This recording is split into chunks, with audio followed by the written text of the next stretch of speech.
What's happening, Hardscapers? Today I'm doing a job site visit with NRX Landscaping.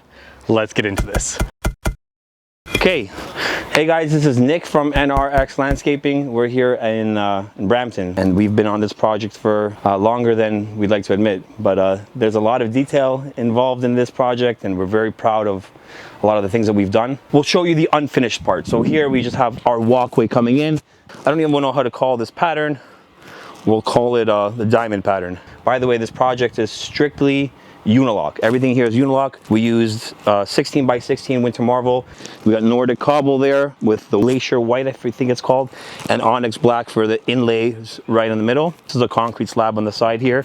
So we mortared down the side over here, and then that gave us a little bit of elevation that we could put just about let's say a quarter to a half inch of just limestone screening, which is the only time we'll ever use limestone screening. I promise, there's no other limestone screening anywhere in this project. There's a step up, and we love hex. We have two different colors. We have squirrel, and then it transitions into the winter marvel umbriano. This is the only time you'll see squirrel in this project. It transitions, and then it just becomes all winter marvel. We really like using this burgundy red town hall border because the client really likes the red, and we have a lot of little kind of subtle red inlays vertically. So here we have our copthorn inlay on a wall. We've actually taken off the grooves of the structure units that the face units are sitting on to make space for these copthorn units. We initially thought that the copthorn units would sit well with just two on top of one another. Unfortunately, that didn't work, so we actually had to slice the top and the bottom off the copthorn and use it as a spacer in the middle here, and it actually worked out quite well. And this is a sunken fire pit, and the interior, which is a backrest. A really cool design in there. We haven't named it yet. We don't know, it's proprietary. We've actually used this exact same design on our main part of the patio, which is right over here. So this one took a lot of time and effort, and we're really proud of this. We had to take every single 16 by 16 square, and we had to cut all four sides off. So what we did, we got our speed square, we had a marking on there, so there's no thinking about it. We had one guy just marking the four sides, one guy cutting, and we had a couple guys laying them down. Now the thing here is that this winter marvel is 70 millimeter and this cobblestone is 60. So after we laid down all the winter marvel, we had little holes everywhere that we had to fill up with about, let's say, 20 millimeters of aggregate. And then we put the cobble in and we would mallet it down until it became flush. And my favorite thing about this border is that it actually mimics what we've done on the back of this grill area, which I don't think we've mentioned yet. So this grill area, there's a really cool time lapse on our Instagram on NRX_landscaping of us putting this in. So it only took about 3 hours. What I did was I came with a ruler, with a level, and I drew everything out on both sides. Use this as a spacer. This is a 2x4 composite board. It's not sitting on top, it's sitting right in. So we've had guys asking us if we just put Trex boarding directly on top, but no, this is actually cut out and sitting in. It's touching the structural unit, and all the fascia units are cut. And then you look at this border, you'll see the resemblance. And from a bird's eye view, it looks awesome. So there's this pattern is duplicated in two different areas. I'll show them afterwards. Well, obviously you saw the fire pit already. So that same pattern in the fire pit, except the borders are a little different. We did a checker pattern in there. Fire pit and all the benches, it's all capped with natural stone coping. We have our antique limestone. And that antique limestone is a trend in this backyard. If you look at the counters, we have a 4x8 slab over here with an overhang to accommodate some bar stools. We can have a little cool sitting area as whoever grills this in here, they make their food, they serve it on this beautiful counter space here, and then you have your audience sitting down watching you and enjoying their drinks and food. Drawers, we have some cabinet space here. There's a garbage chute. There's a fridge in here, all by Blaze. With an access door. It's all gas.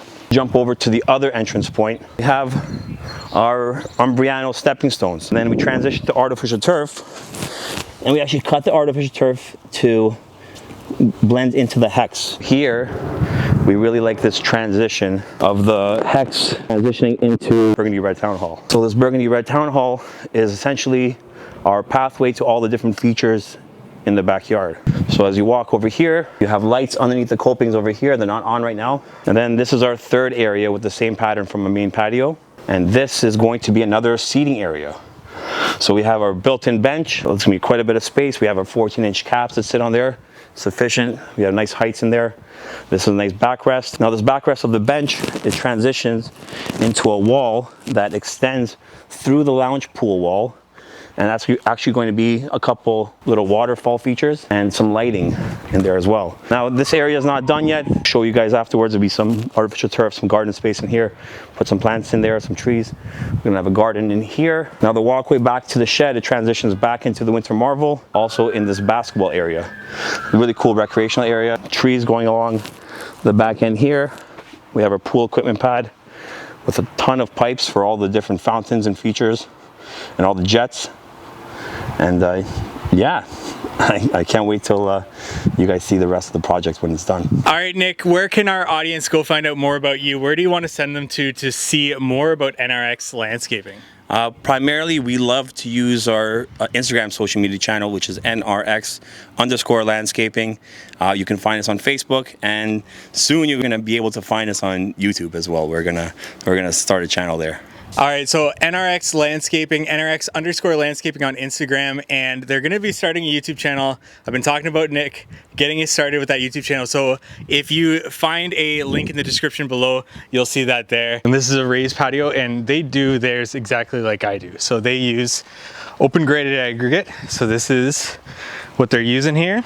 3/4 inch angular crushed clear stone with HPB on top. So this is the bedding material, and this allows water to go right through it. So obviously they built this entire project on it, as well as the raised patio here, one step up. And this also has easy joint in it, which are these things here. And this is a semi-permeable compound, which will allow that water to go right on through it. So each one of these are an individual cobble, and what they did up here was these are square units, and they had to make 4 cuts on every single piece there to put a cobble in and really create this beautiful design here. They mix and match all the cobbles through here. Accent pieces in here, looks beautiful. The blaze grill, as well as they've got these with a piece of steel in the back of them, Tapconned in to make sure that that's structural. Huge giant natural stone slab with a nice little detail here, because this would have been rock face, so they cut that. Sunken fire feature, steps coming down, there's lighting everywhere, so this is gonna look beautiful at night. This takes a lot of time to do, and to just add in that little detail like this is incredible. Herringbone pattern. This is probably one of my favorite pavers that I've never used.